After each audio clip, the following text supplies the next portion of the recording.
Here I am on Surf Beach, day one of filming surf sharks. I've got my makeshift equipment here, cymbal stands and tripods, just making it work. You're not even allowed on this beach right now, it's like off limits, but doing some rogue filmmaking.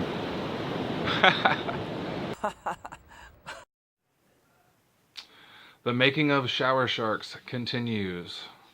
I'm here in Surf Beach, California, or I'm actually in Lompoc, California, and then right next to it is Surf Beach. And I've been doing a lot of research for this short film I'm making, and because of, you know, doing all this stuff for this short film, I've actually discovered that Surf Beach, which I go to all the time, is actually famous great white shark sighting beach, and a couple people have actually died from shark attacks at Shark Beach. So I found all these lists and all this crazy news stories and all this weird stuff online about shark attacks and how it's super notorious for shark attacks and shark deaths. So it was pretty startling. You know, obviously my heart goes out to those families and the people affected, but it's just gnarly to find out that this beach is like actually somewhat famous. And I went down there to Surf Beach and looked a little bit closer, and I found like beware of shark signs and like all this crazy stuff. So yeah, it's pretty ironic that you know, in starting this journey, I decided to just use what I have, use the surroundings that I have, and it turns out I live right on a shark infested beach. So yeah, I found a bunch of news articles and stuff, and it's just crazy. So if you go to Google and type in Surf Beach shark, there's tons of stuff. Surf Beach, California is an epicenter of mysterious shark attacks. It's one of the most shark infested places. List of fatal unprovoked shark attacks in the United States, it makes that list. There's all kinds of stuff. A couple unfortunate victims actually passed away from the shark attacks on Surf Beach. So it's pretty insane. I actually can't believe it.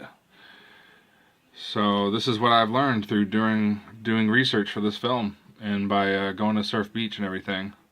So yeah, I'm at the epicenter filming this short film about sharks.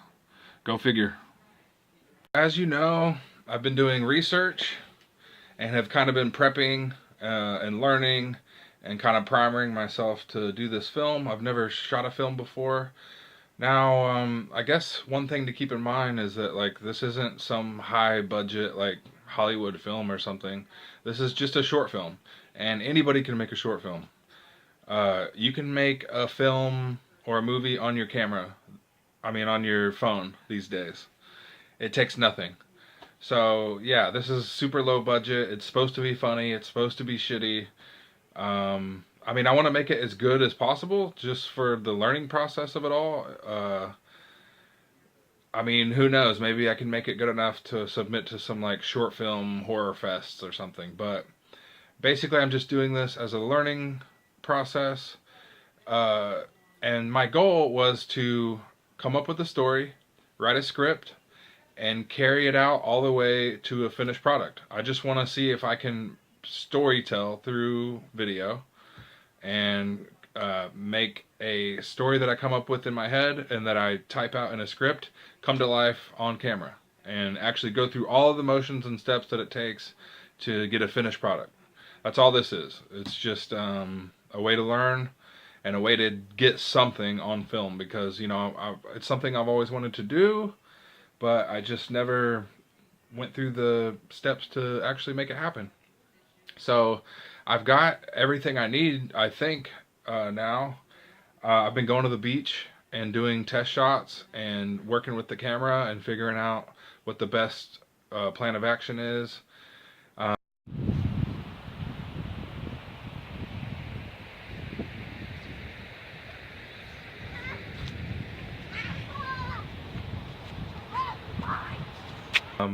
I have somebody helping me with my script now. I've got my sharks, as you saw. So I think we're almost about ready. And because I'm gonna basically star in this short film, I went and got a haircut today. Woo! So I'm like cleaned up uh, for the movie. Which I have apprehensions about. I'm not really an actor or anything, but I mean, I think I can pull it off for what I want to do. I think I can make it work. So I've been posting online about my movie, and a couple people have actually came forward and donated, which is super awesome. Nothing major or anything, but a couple people here and there have donated like 20 bucks. And I also I use PayPal a lot, so I was actually able to apply for some PayPal credit. So just like just like an independent filmmaker, I'm putting stuff on credit and taking donations, and it's super awesome that people have helped me out and that I was actually able to get approved for the credit. So let's take a look at some of the gear that I have now, one of which just came in today. So yeah, let's check it out. Alright, so here we go. This is what came in the mail today. I got it from B&H Photography, I think it's called. Let me see. I don't remember. Yeah, B&H. They have good deals on photo and video equipment. And this is what I spent the PayPal credit on. It was like 200 bucks. So this is what we've got. I've got my sound equipment here. I got me a Tascam DR5 digital handheld recorder. These little digital recorders are used in tons of films. And I'm not even talking low budget. Like, you know, there's been actual movies that came out that the sound was recorded on stuff like this. Obviously a little bit more advanced than this one, but this is widely used in a lot of short films and independent films and YouTube videos and stuff like that. So I went ahead and got one. Yeah, Tascam DR5 digital handheld recorder. Then I've got this cool little accessory pack for it. It's got a case and a handle and a little fuzzy windscreen and a charger, a plug, all that good stuff. And then I got me a shotgun microphone, which I'm actually really excited to test out. I think later tonight or tomorrow I'm actually going to do some test runs with the sound, and I'll be including it in this making of video. But yeah, I got me a shotgun mic, and basically this is the shotgun mics are like the ones that you see the guy like holding the boom pole, you know, and it's like above the actor's head. So I totally have one now. It's got a windscreen and all that good stuff. So yeah, I got my microphone, I got my digital recorder, and I got my accessory pack. So there's all the sound equipment. I'm gonna practice doing sound. I've never recorded sound separate from video before. But basically when you're making a film or a movie, you know, the camera doesn't have good sound equipment. You know, the sound that comes into the camera is not that great. So what you normally end up doing is you record your sound separate and then you splice it in, which is another point I wanted to bring up.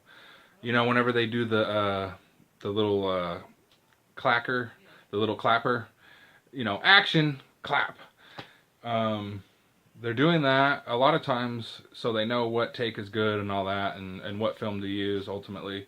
But also they're doing that so they can line up the sound. And I wanted that myself. I just discovered this recently online. One of the best, easiest ways to line up the sound with the video is to line up the click, the clap at the beginning. So, you know, whenever they're like, action, boom, that's how you line it up. So another thing I needed in order to make films is lighting. One of the best ways to get that cinematic look is good lighting. And so I went and bought some LED lights from a hardware store, very cheap. And again, you know, this was purchased because of people donating to my short film, which is super awesome. But yeah, a lot of the videos and articles that I checked out were talking about cheap LED lights like this from a hardware store. They work great. So later on tonight or tomorrow, sometime soon, I'm going to be doing some light testing as well, and I'll include it in this video. Just testing out and seeing what kind of cinematic lighting I can get going. So this is going to be my key light, which is like your main light that you shine on the scene or the actors. And then I'm going to be using these little can lights as fill and hair lights and stuff like that, background lights. So I've got these clamp lights, which a lot of independent filmmakers and YouTubers were saying works really good. So I've got these can lights, 2 of them. And then I went and got some LED bulbs today for those. So yeah, LED is the way to go. Basically, everyone's using LED because they last forever. They never fade out or burn out or go bad. See, this one says 11,000 hours. You barely ever have to replace them, and they don't cause heat. You know, a normal light is going to cause a lot of heat, and you're going to get hot real soon. I remember shooting a music video back in the day, and the lights we used were par cans, and it was like 110 degrees in the room. So LED is the way to go. It doesn't heat up the room. So yeah. Another problem I ran into was, you know, I've never recorded super high quality film, at least not this much before, and so I kind of overloaded my computer. And my computer was like, no more, out of space. So I had to get an external hard drive. So I've been meaning to get one of these for a long time, but I actually had to bite the bullet and go get a terabyte external hard drive. And so I've been putting all my footage on this. And I'm going to start experimenting with fake blood soon. And I'm going to be storyboarding. And I'm going to start filming soon. So here we go. I have all my equipment. I've got my camera. And obviously, since I'm a drummer, I have a lot of stands around. And I've been experimenting with putting the camera on these and kind of using these to get cinematic shots and cool camera angles and stuff like that. So the saga continues. Shower sharks. Let's do this.